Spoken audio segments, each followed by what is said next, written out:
त वो लेटियल हूंदो। हाँ सम्झो, बिलो करे छॾियो आहे। पूरे ख़ानदान जी मूंखे पारत रहियो आहे। जंग जो तोखे बिलो करणो। अञा ॿ कबूतर आहिनि। पर तूं जज़्बात में अची पंहिंजा होश न विञाइजा। तमामु जल्द ॾिसंदे हुननि जी सोच ॿाराणी हुई। वॾे में वॾो दुश्मन आहे। तेरी तेज़ तबियत बि न आहे जेतिरी तूं सम्झी। तरफ़ हलण खां पहिरियां असांखे मीर शाहनवाज़ ख़ान सां ॻाल्हाइणो पवंदो। पंहिंजे राज जा आहियूं। पोइ उन तरफ़ कीअं हलूं?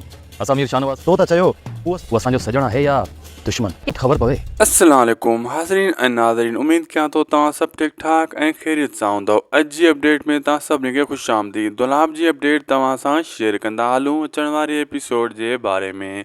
दोस्तो, पहिरीं ॻाल्हि त हाणे नई ॻाल्हि इहा थी वेंदी शाहनवाज़ ख़ान जे लाइ त उन खे मंसूर ख़ान धमकी ॾेई वियो उते अची वियो त अॻिते तूं ठाह कीअं करायो।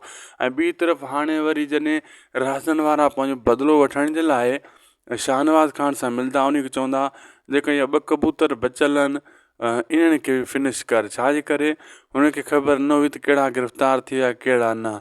ऐं जॾहिं हाणे घेटनि में सोडल वारनि खे ॾिठो वेंदो सोडल ऐं पीरल अञा घुमनि था त शाहनवाज़ ऐं राज़न पोइ इहो सोचींदा त इन्हनि खे पुलिस जे हथां गिरफ़्तार करायो वञे, छो त हुननि वटि बि हथियार हूंदा आहिनि ऐं राज़न वारनि वटि एॾी हिमत कोन आहे हथियार जे साम्हूं वञण जी। सोडल जज़्बाती आहे, मथां हाणी ढींगो ढेरी करे विझे। इन जे करे राज़न वारा इहा ॻाल्हि कंदा ऐं शाहनवाज़ ॻाल्हि कंदो त मां इन्हनि जो को न को बंदोबस्तु कयां थो, बाक़ी मुराद खे मूं ठिकाणे लॻाए छॾियो आहे। हाणे तव्हां जेको आहे मंसूर ख़ान जो बंदोबस्तु कयो।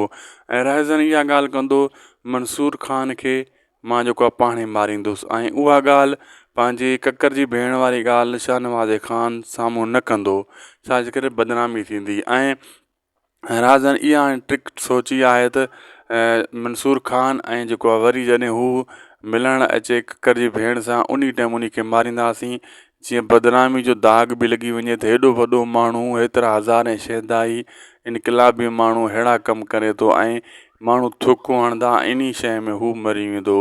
ऐं ॿी तरफ़ दोस्तो मां तव्हांखे ॿुधाईंदो हलां त मंसूर ख़ान मुराद जे घर वारनि सभिनी खे पनाह ॾेई छॾी आहे। ऐं बाक़ी सोडल वारा बि मोटी वेंदा, पहिरियों शाहनवाज़ सां मिलंदा, उन ते प्रेशर ॾींदा।